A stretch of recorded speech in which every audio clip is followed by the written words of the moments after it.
when Gary began this morning, and the first thing I saw was a picture of Chuck Norris, I was very excited to see where that was going to go. I found out I lied. Somebody told me that Chuck Norris got killed in a movie. Bruce Lee killed him in one of his movies. Oh, well, Bruce Lee. Enter the Dragon. Yeah, Enter the Dragon. So I'm sorry. 99% undefeated. All right, 99% undefeated. Yes. Okay, so this evening, I wanted, you all should have gotten a sheet of paper. And so in efforts to maybe encourage and stimulate some more discussion, because I hope that you're seeing the varied opinions and perspectives of people are extremely beneficial. I know they're beneficial for me, and I realize maybe I know when I'm put on the spot a lot of times with the question, it's hard to think of something right out the gate there, right on the spot in the moment. And so I pass those out so you can peek at those, see the ones that, I might want to answer this one or not. But this is maybe a way that you can be more prepared for that. We're going to try to get to all of these questions, time permitting. We're only going to go until our hard cutoff time. And so if there is a question that you want to answer and we haven't gotten to it, let me know what it is. We can jump to that one. Okay, so we just want to try this, see how it is, and obviously, and of course, as I say each time, I appreciate and I love your feedback. I love when people give me tips and things that they notice, things that could be better, and things that they like. And so all the feedback's welcome. You will not hurt my feelings if you say something that you would like to see improved. I want this to be for everybody. I want this to benefit as many people as possible. And so to kind of, if you weren't here this morning to hear Gary's lesson, it was not about Chuck Norris. And so, but he did a really, really great job tying that in, saying in the sense that, that in all of his movies, except for one, he was undefeated. He was the guy that was the tough one, that he was undefeated, and he tied that into how death was undefeated for quite some time until Jesus came on the scene. And because Jesus lives, we sing a song called that, Because He Lives. And because Jesus lives, we gather together. And we'll talk a little bit more about that in a moment here. So as I mentioned before, but I am a self-help enthusiast. I love self-help books. I love business books. I love leadership books. And one of my favorite books, I'd say in my top 10, is a book by Simon Sinek called Start With Why. Some of you may have heard of this. If not, it's an amazing book. If you want to read about leadership and just purpose and motivation and how to find purpose in your own life and how to motivate yourself. But the idea is simple there, that people aren't driven long-term by what they do, or even by some of the other things that you may think of. A lot of times people will try to motivate and incentivize with money or gifts or prizes or things. But a lot of times, the long-lasting incentive is having a sense of purpose. And having a sense of purpose motivates more than so many other things that we try to use. And so Simon Sinek says, when we start with why, it helps us to have long-lasting motivation in whatever it is that we're doing. And so when the why is missing, everything just becomes routine or it becomes optional. If we don't understand why we're doing something, it's easy to do something else. And so when there's no clear purpose, no motivation can continue is the gist of that. And that's exactly what happens when we don't understand why we gather together. And this was the thrust of Gary's lesson this morning. Why? Why do we even come together? Why do we assemble with our brethren? Why do we do these things? And gathering together isn't just an action, or it isn't just for attendance, or even just for tradition. It's our identity. It's who we are. We call ourselves the church. This word from the Greek is ekklesia. this means the called out. A lot of times it will be translated also as assembly. And so we are the ecclesia. And so when we understand that, it helps us explain and understand why we do what we do. And so when we stop seeing ourselves as the called out, the people of God, we start treating going to church instead of being the church as the focus. It becomes an event instead of our reality. And our language shifts, like I said, from being our identity to something we do, going to church. A lot of times we'll refer to, and we all get what we're saying when we say, oh, that's our church right there. Or we're talking about the building. Oftentimes we'll say that, right? We're going to church, or oh, I left that at church, or whatever it may be. But we know what we're talking about. But in the true sense of the word, this building that we're in right now is not the church. But us who are in this building are the church. This is just a convenient place for us to meet and assemble and carry out church work, kingdom work. And so this is part of what Gary was getting at with why. Why do we get together? Why do we do these things? And so another thing, when we stop seeing ourselves as the church and this is our identity, it's easy to get disconnected.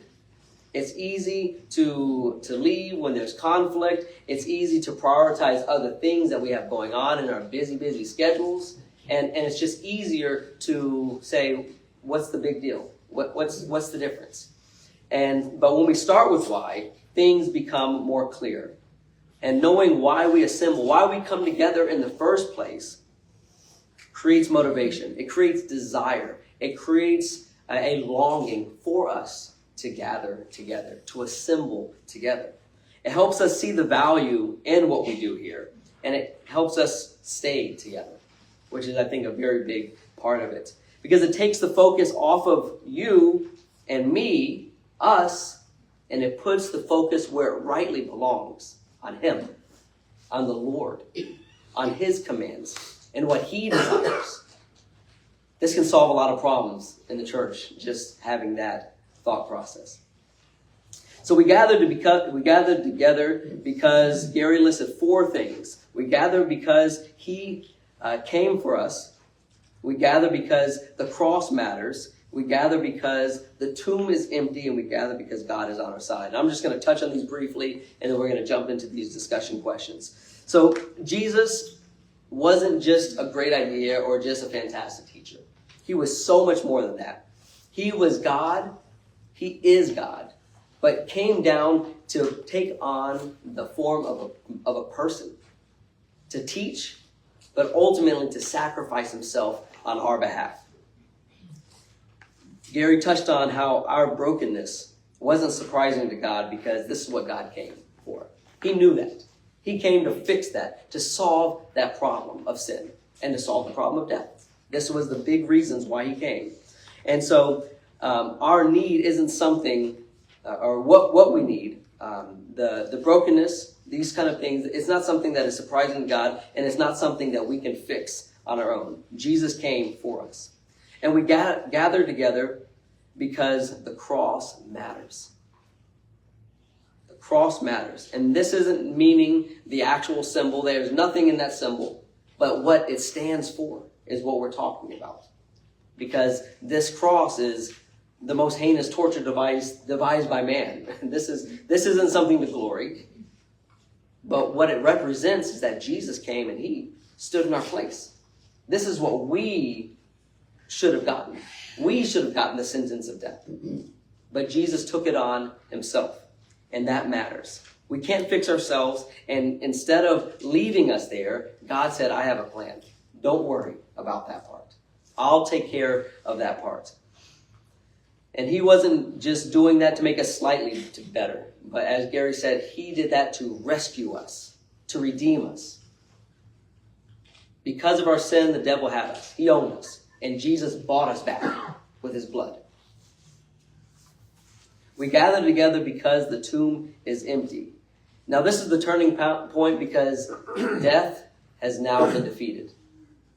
Before Jesus came, there had to be a continual sacrifice of animals. And this wasn't even to absolve sin, to forgive sin. This was just to push it back another year, just as a temporary fix. And Jesus came to remedy that forever, from the beginning to the end. And death isn't the end, because if death isn't the end, everything changes. If our souls and our beings don't end after we leave this place, this changes how we look at fear, it changes how we look at our purpose, and it changes how we look at our future. And we also gather because God is on our side. And I think this is the most personal part of what Gary was talking about, because God isn't just this distant creator that kind of set things and forget it. He is in our lives every day, all the time. And he wants us to succeed. He is actively rooting for us, and he is actively working in our lives. The same power that raised Jesus from the dead is now at work in our lives. Isn't that an encouraging, inspiring thought? This means that we're not walking through life alone. We have help. This is so incredibly uplifting for me. And if it's true, then living small, living safe, as Gary said, don't be like the polar bear. Don't live in a space that we're no longer restricted in.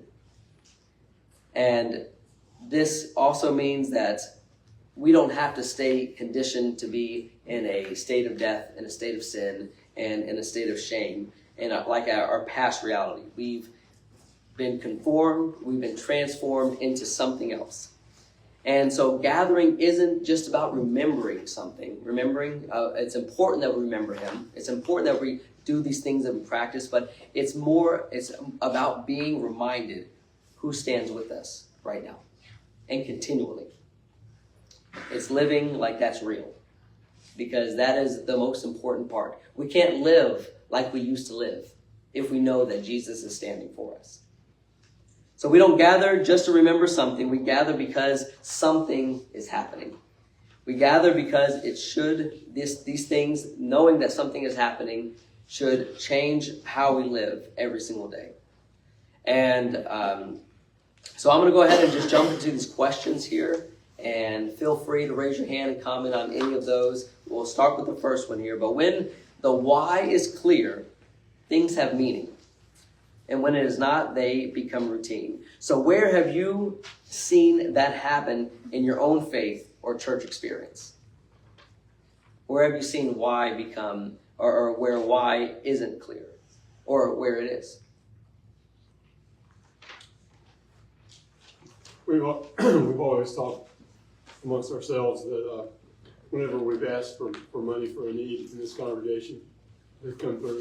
And it's been true ever since I can remember. I've been here since I was a little big guy. But it's when we, that's true only when we express what it's for. Why do we need this? And when the why is there, then God has always seen it through to through this congregation. And it's very encouraging. If we can come up with the why, he'll come up with the fun. All right, very good, very good. And this is one of those perfect examples when we're able to explain and articulate what the need is. The need gets fulfilled. And we're very cognizant of that. We don't want to waste that blessing. And when you have to articulate it like that, now you're accountable, right? Right? And this is what we try to do with Harvest. This is one of the great instances of all the money that we raise for Harvest is going directly to the mission work. It's going to all of those things.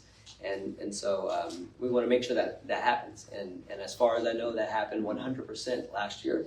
And it's looking like it's going to be the same this year. All right, so when the why is clear, things have meaning, and when it's not, they become routine. Where have you seen that happen in your own faith or church experience?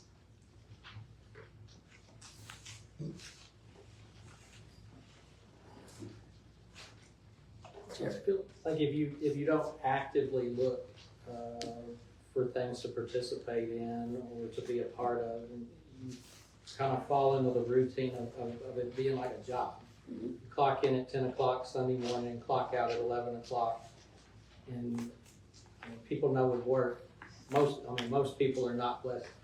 That they love their job so much that they just absolutely are exploding with energy to get to it. Right. So work is something that is a reality, you know, you have to do it.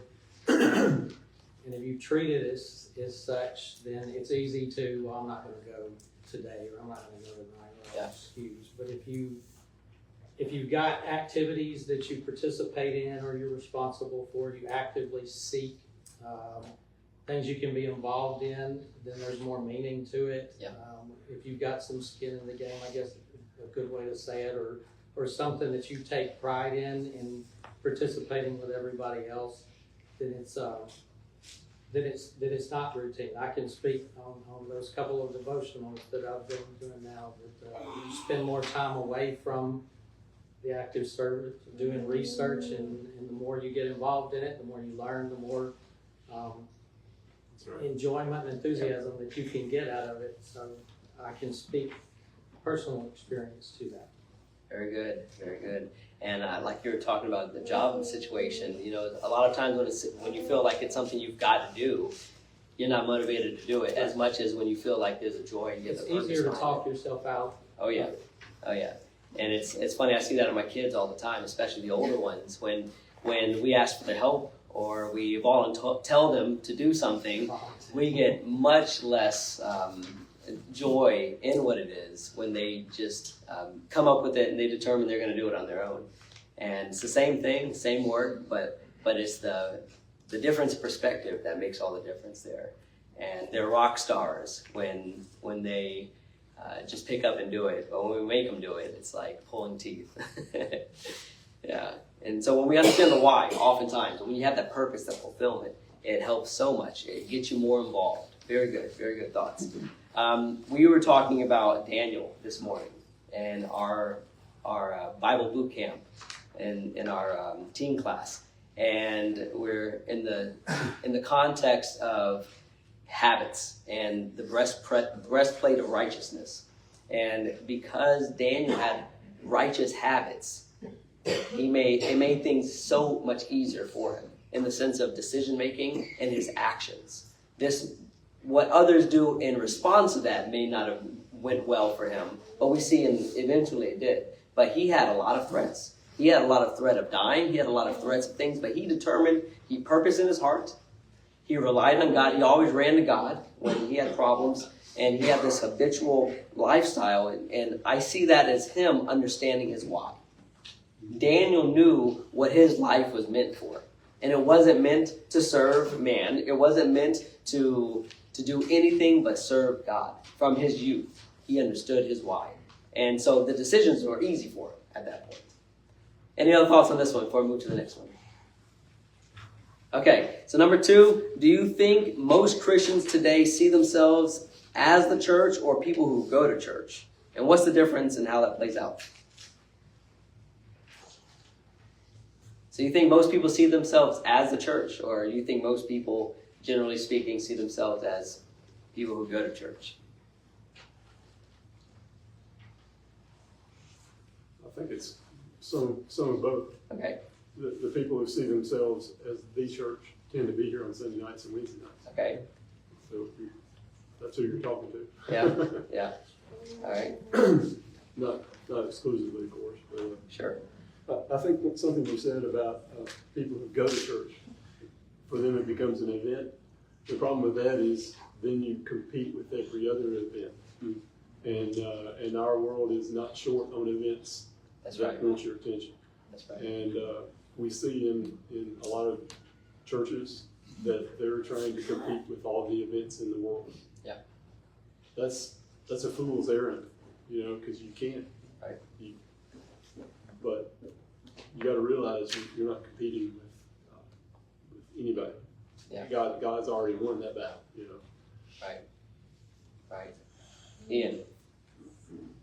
Difference, I think, one of the differences between being the church and going to church is being the church is a purpose, right? It's what gives you direction, what gives you, sorry, I should speak up. being the church is a purpose, right? It's what you do, not just what you do, but what you are. Okay. So it is identity, and that moves you to do things that you wouldn't otherwise. If you see it as just going to church, then, like John says, it's just one thing among many that you're doing. It's just another event, and that can lead it to take less priority, maybe, and that can make it harder to. You don't have as much of a focus. Being the church becomes a focus. Just going to church is just a thing. So Ian's saying, if you didn't hear him, going to church is just becomes a thing you do. It's like kind of what John was saying. It's just an event that competes with other events. Being the church heightens that priority, and it makes that more of the focus because it's who you are. Any other thoughts on that one? At the risk of being, I don't know, hot take, we'll call it a hot take, not contrarian. I think some people also think that I am a member of that church, not those other churches. You know, that church. And we don't think of it as a body of Christ that spans the globe now. And so, you know, they can be completely devoted to that church and not think of the other churches that they could be worshiping, you know, that have the same mindset, the same goal, Christ, you know. So obviously there's nuance there, but I'm just saying there is that mindset as well that puts them apart, like they need to divide themselves. Or maybe they don't need to divide themselves, Sure. it's just the way that they kind of, yeah. I think she's right, but there's a cure for that: mission work. Yeah, and I think I belong to one of those churches. We're a very small church. I don't think we didn't mean any harm. We didn't feel like we were completely exclusive or anything like that, but we were inward focused completely, and that can happen, right? We didn't do much outreach. We didn't have any mission work. It's very little kind of thing, and so it allows you to not do a lot of the work that we are called to do. And I think that as I talked with the elders a lot about it and others, especially when I meet with other youth ministers, there is in the past, you know, everyone's kind of on their own island. There's all these churches in the area, churches of Christ, that don't communicate with each other, don't work with each other. And I see that, at least in my experience, shifting. There's a shift in that, and I'm very thankful for that. But there's a lot of, hey, we're going to take care of our own and worry about our own, and there's not a lot of collective thought or collective prayer on big issue or big picture topics, and so this could help us if we are thinking more universally or globally minded. All right, very good. Any other thoughts on this one? Go ahead, Sarah. Going off of what Ian said about it becoming who you are, it affects how you behave in every single aspect of your life, with every interaction of every person. Sure. Not just in the building, not just with other church members. And that's how it's supposed to be. We're supposed to be letting our light shine for all of the world to see. And when we allow the church to be who we are, instead of a building or a place, or even just, you know, amongst the members here, we allow our light to shine, and we see the purpose, and we become more of what God and Christ want us to be. All right. Very good. Yeah, when we look outside, we're thinking of ourselves as the church. We're representing it all the time. That was one of the things the preacher said back in Mississippi Live. Remember who you are and who you belong to. And that's what I say to my kids a lot, that they represent not only our family, but the church. And not only Goodlettsville, but Jesus, his church, the kingdom. And so everything we do reflects on that. And I think that's why so many people have such a negative, or so many people outside Christianity have such a negative perspective on Christians. Oh, they're just a bunch of hypocrites, or whatever it may be, because a lot of times people aren't practicing what they preach. I would add that when you're on vacation or traveling or whatever, it's very valuable, always has been to me, to visit a congregation you've never been to before. Sure. You know, because it's the way we do it, doesn't mean it's the only right way. Yeah. And you get a lot of good ideas. Yeah. Yeah. And plus it evens out that thought that we're the only one who do it right. Yeah. You know, when you see that other people are doing it in a scriptural way that's different from what you're used to. That's right. And, one of the things we always tell our kids is that just because we're on vacation from work or school or whatever, we're never on vacation from God.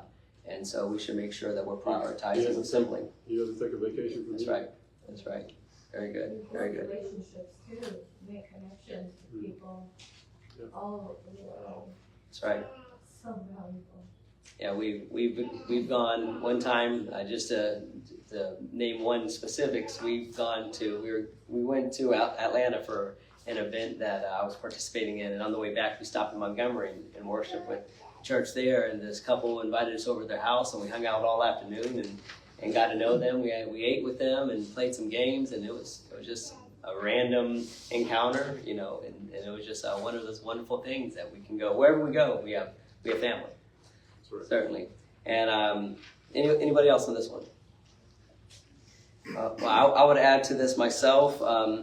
When we see ourselves as just going to church, we're kind of spectators versus participants. When we identify as the church, we stop. Our mentality is, how can I contribute? How can I help? What can I do to add value? Versus if we just go to church and we're not necessarily, we're just being spectators, it's more along the lines of asking, what's in it for me? And what programs do you offer that will help me? And there's nothing wrong with that at all, but it's just the difference, generally speaking, a lot of times when we have that different mindset. We use different language. We prioritize different things.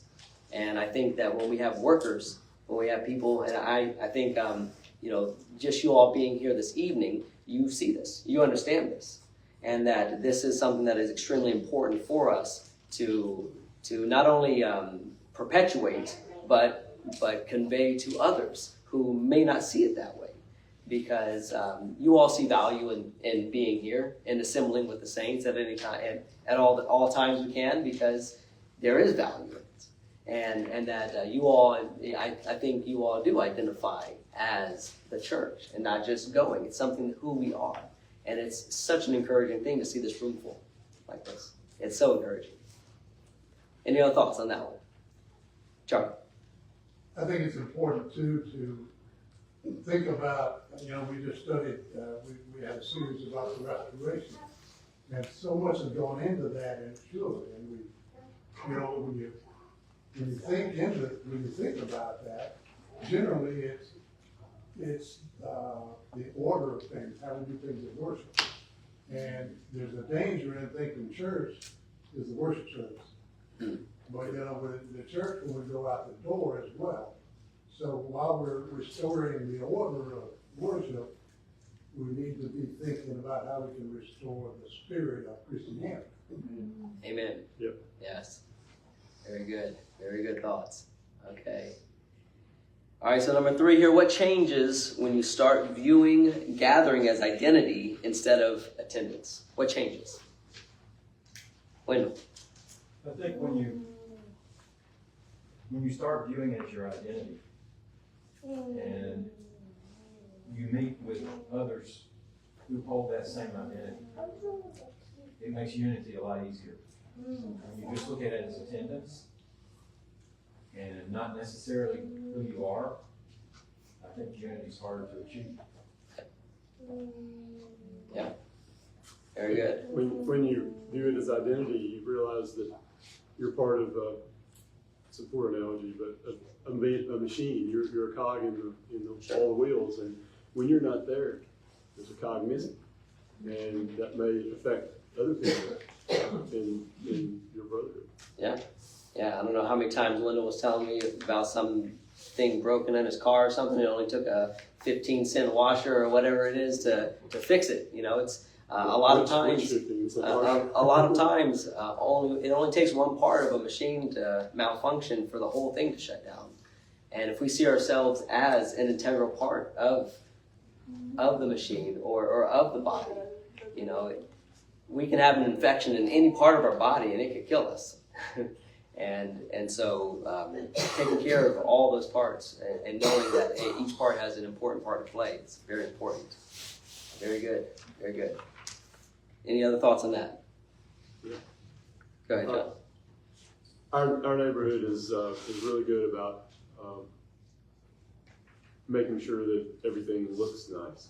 And so when I go out and walk the dog, I usually come back with a pocket full of little trash, like bottle caps and stuff like that. You see when you're walking the dog, you don't see otherwise, you know? Yeah. And my neighbors do it too. It's the mindset is, I'm gonna make this a better place because I belong. Yeah. We'll make it better today Right. because I belong. Right. That's the mindset we need to have here. Yeah. Not here, but here amongst those. Sure. Every little bit. A lot of times it says, "Well, I'm just one person. You know what? What does it matter if I'm here, or what does it matter if I do a little extra?"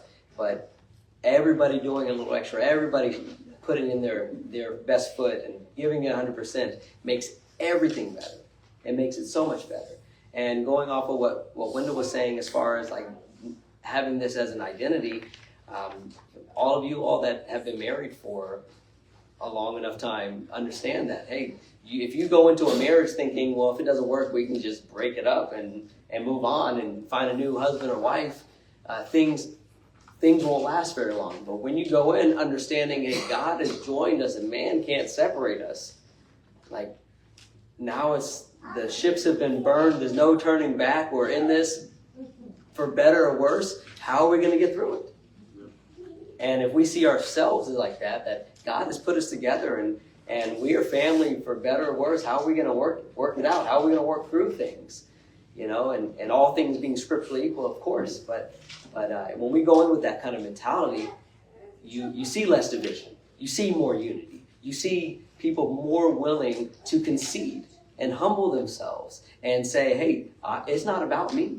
It's about the Lord. It's about His work, His kingdom. And it makes all the difference. It makes all the difference. You use that analogy of burning our ships from Pizarro, I think, one of the conquistadors. Yeah. Burned his ships so his men would not run away. But we use that a lot to talk about marriage.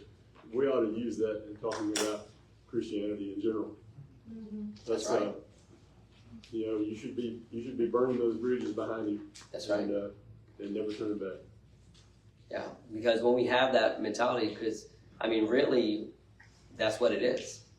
You know, I think it's Peter that says it's better for those who to not have known than to know the truth and turn from it. And so there is no turning back. We've taken the blue pill, the red pill for those who watch The Matrix, whichever one it is that gets you out of it. We know, our eyes have the fog has been lifted, the wool's been pulled off our eyes, and so there is no turning back. And so what are we going to do moving forward?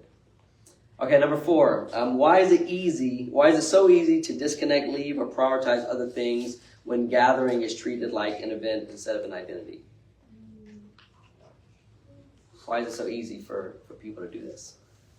It's just one amongst many. Just one amongst many. Okay. It's like a TV sitcom. 3 or 4 seasons is great, and then you just get this, just fizzles out. Yeah. When we treat it like that, right? It's like, oh well, there's something else that's gonna be more stimulating, more funny. That's gonna be more How long engaging. can Kelly gonna be stuck on that and then we start feeling like we're Gilligan stuck on the island, so we got to get out, right? When we're looking at it like that. Yeah. Or it's like my whole life. Yeah, I've been an SEC fan and haven't lived here until 3 or 4 years ago. And Vanderbilt's always been the doormat of the SEC football until this year, the last year. And then all of a sudden now everybody's a Vanderbilt fan. But if it's not spectacular again next year, then it's gonna be just like it was. They're out, right? And that's the pressure everybody faces in entertainment business. Yeah.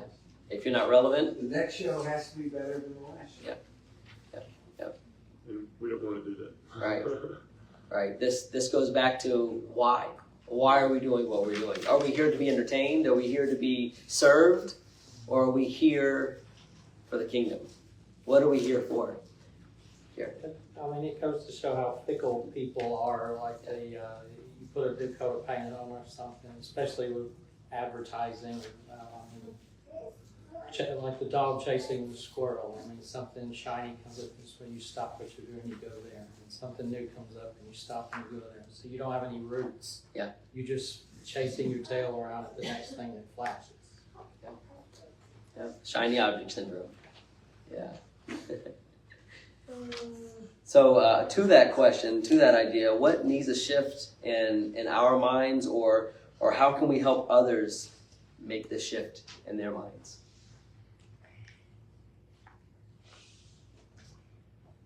Anything we can do that will increase their sense of belonging. Okay. Make them own a, as in the Navy you would say, own a plank. Yeah. So that's the guys who are there when the ship is commissioned. They say that they own a plank. You know, they have an interest in what happens to that ship from then on. Right. And we need to, anything that we can do to heighten their sense of belonging. Whether it's taking a new member and taking him under your wing and finding somebody else in the congregation that's got the same interests, so that we know from you know, you and I and Gary and the other elders, we know from all these surveys, and we know that it's friends in the congregation that keep people here in the short term. Yeah. And we want you to have friends in the congregation. These are the people that you can depend on. And anything we can do to further that. Yeah. Yeah. Sense of belonging is one of the highest things that keep people at organizations and all sorts of things. Through the surveys, you'll see like having a sense of belonging trumps benefits and salaries and anything else. Having that, people will stick around in a place that has good culture. Yeah. What else? How can we help others make this shift? Or what needs to shift in our own minds? Shifting in your own mind, it's not all about you. Yeah. It's not always what I want or my decision or the way that I like it done.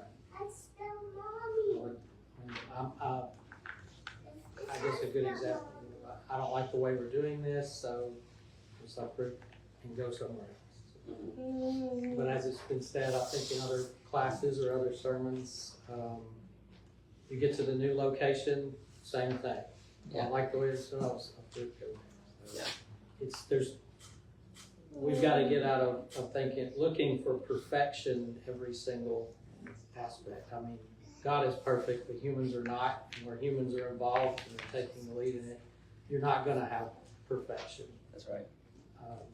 So looking away the inward shift and more of a group mentality as opposed to all about me. Yeah, how can we be team players and how can we help put the focus off of us? One of many instead of You can take ego out of the picture, a lot of things become easier. So true. A lot of things don't matter anymore.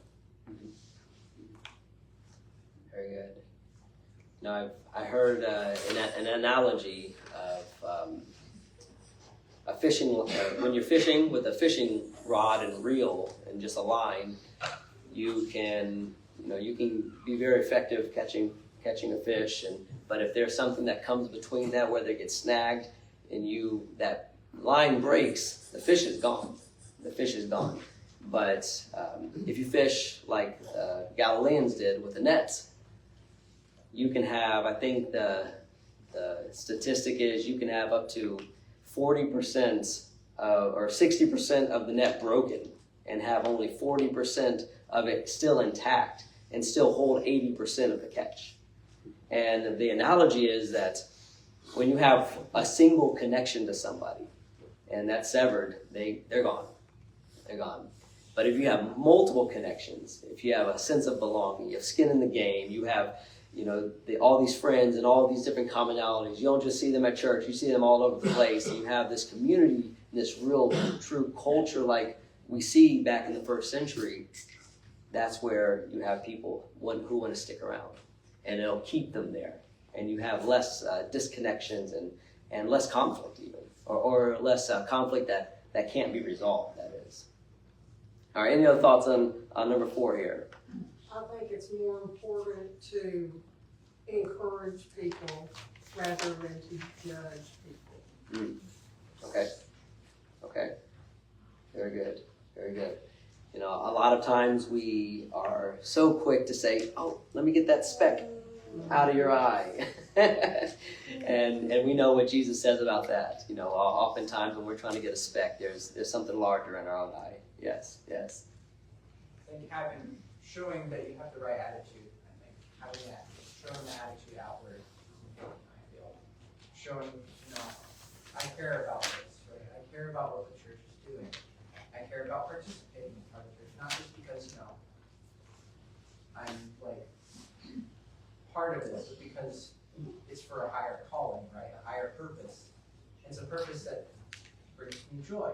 It's a purpose that brings others joy, and it's an opportunity to bring others joy. And I think some people see that can have an impact a lot. And what Ian's saying is contagious. Yeah. Yes. That if you take joy in something and everyone sees you taking joy in it, and they know why, and you know the whys, then it is contagious. We were at the Cherry Blossom Festival yesterday. Taiko drummers, right? They were so into the taiko drum. You could feel they'd been practicing for so long. They were taking so much joy in it, and we spent all this time together to do this really awesome performance. Yeah. And I feel like taking joy in that same way in the work of the church, right? And working to bring others joy like that. Not in a performance way, of course, but Sure. living Enthusiasm. enthusiasm. Yeah. Right? Having that enthusiasm really does a lot, I think. Very good. Very good. And it does. Enthusiasm is contagious. It goes a long way. Yeah, you may have seen the meme or the poster. It'll have the difference between a boss and a leader. And you have the boss on his desk being pulled by, and he's kind of going this way, and he's being pulled by the guys, whereas the leader is in the front pulling. And so this is the difference, right? We want to make sure that we are setting our example and not just preaching, but practicing those things. All right, very good. Any more? All right, excellent. So if number 5, if Jesus came for you personally, how should that shape the way you show up, both here and in your daily life? Ian? Means I come for him personally, right? I come for him. Not I just- come for him Not personally. just I go to church, but I'm coming to church with me, with who I am, with all I'm dealing with, and with the desire to be closer to God myself. Not in a personally. I want to be closer to God as a person, and not just I want to do this practice, right? But there's a purpose there. I want to be closer to God, not just I want to go to church. All those things. When you have that really, you're coming to Him. You're coming for Him. The same way He came for us. And can you imagine having a congregation full of just completely genuine people that are just there to grow and to be strengthened and to be edified and to edify others? Like, this is where you have things that are happening. This is where you have growth happening. Yes, Devin? To piggyback on what he was saying, because Jesus came for us personally, because he showed that love, even with all our baggage, even with all our, bringing our C, D, E, F game instead of our A game all the time. We can only do so much when you love us anyway. We can turn around and pay that forward to other people. We can show that to other people as well. Yeah. And so that changes our mindsets. And we can come to be closer to God, and then we can show that closeness to other people, which then shows them a love that brings them want to it makes them want to come and be closer to God as well. Piggybacking on her piggybacking. It's showing, because we show up for Jesus personally, we can show up for the rest of life personally, right? In a sense, we're doing that exact same thing. Yeah. Just outward, not just in, we're doing it in other places and not just in church building. Right. We are showing up for our friends because we show up for Jesus. In a sense, we are showing up for Jesus when we show up for our friends in the right way. Yeah. We treat people like him or like they're our brothers and sisters, and that makes a massive difference, right? That is a lot. And so you have that, you can show up to every aspect of your life personally like that with Jesus by your side. Yeah. And I think that's powerful. It is, and this is the epitome of letting your light shine. You know, these are the things that we tell our girls while they're in the school sports. And hey, you girls are representing your leaders in all these things, and it shows. Their coach comes to me and says, "I'm so thankful that your girls are here and that they're part of this, and that what they do." He says, "I can't overemphasize how their presence and how they just have taken this leadership role and how they encourage others, and it spills over, and it is contagious, because you know when they're in flag football, for those who don't know, and it's a girls team, and you have a gang of middle school girls, you know, the estrogen's raging strong, and there's a lot of drama and fighting and squabbling, and when you have a couple of people who can say, hey, let's focus on what we're doing, let's be encouragers, let's not argue amongst each other, let's not tear each other down, that becomes the standard. And there's a lot of that just only a couple people can do to diffuse the situation or uplift the situation, certainly. All right, so we'll do one more question. Does anyone have one that they wanted to answer, to speak on that we didn't get to? Does anyone have one? Just call the number and I'll read it and you can answer it.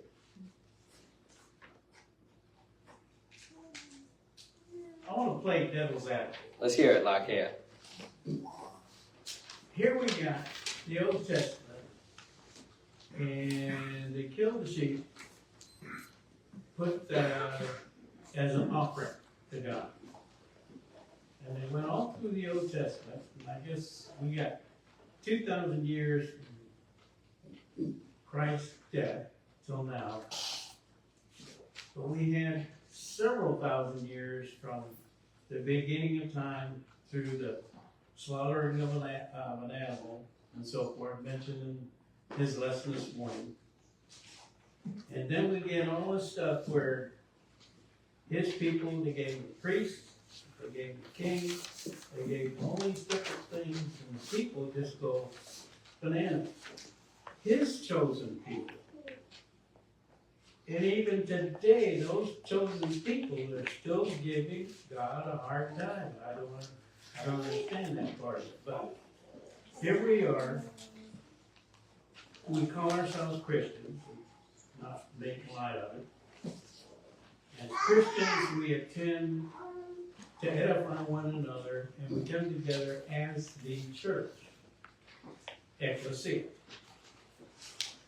And so, how do you solidify that this is the true and one group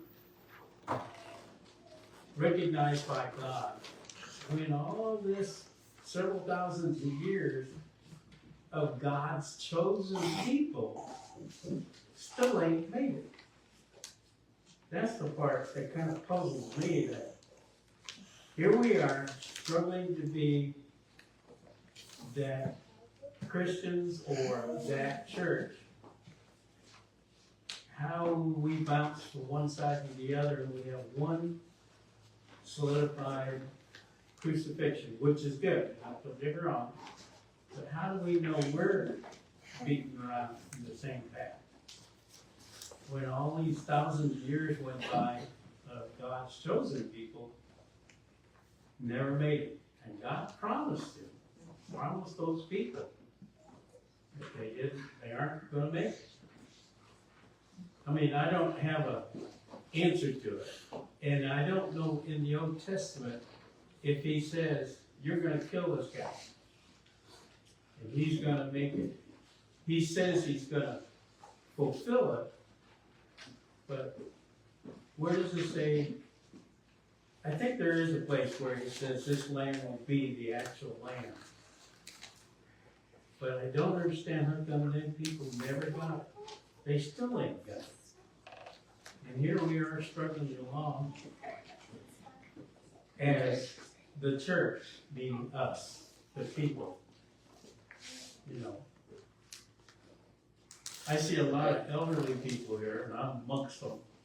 I just can't wait to get up there. But man, I'll tell you, it is a struggle to sit there and figure out in his lesson day as far as how that guy got out of the cave, kept 2 steps, turned around and take 2 steps back and forth. I'm talking about that other, no. Polar bear. White guy. The white guy. Some white guy. Polar bear. Yeah, oh, polar bear, yeah.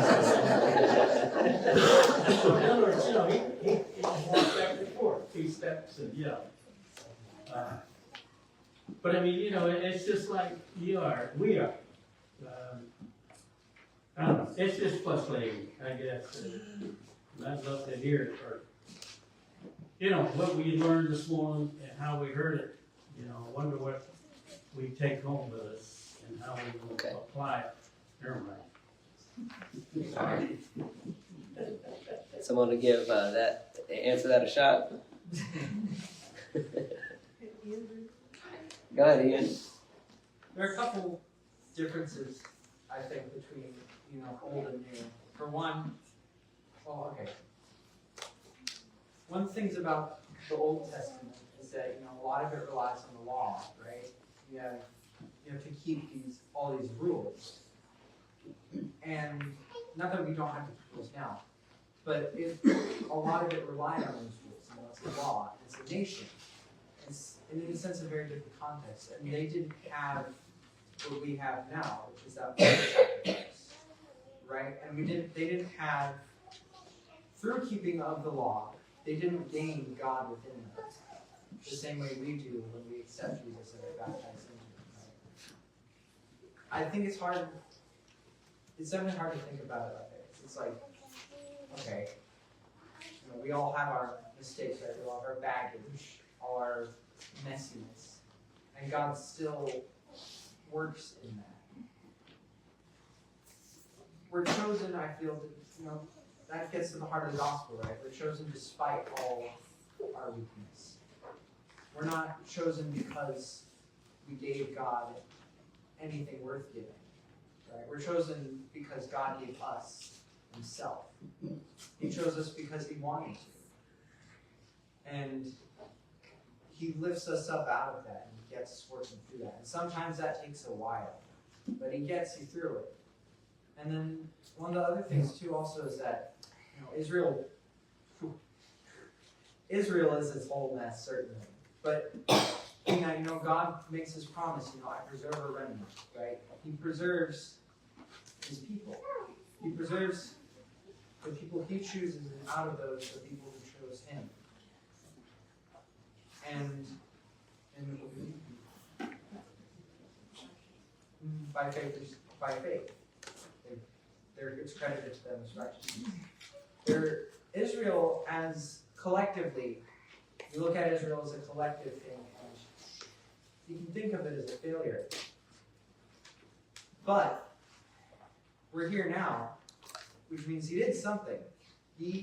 Israel still had that remnant within it, and it's in working there, and He works through all the mess, still to do His work, right? He still brings salvation to humanity despite Israel's brokenness, even sometimes through Israel's brokenness. Crazy how He can manage all that, because it's a whole thing, but He does it. And there's always that tension, I guess, because, you know, you want to be enough for God, but it's not. We'll never be enough, I think.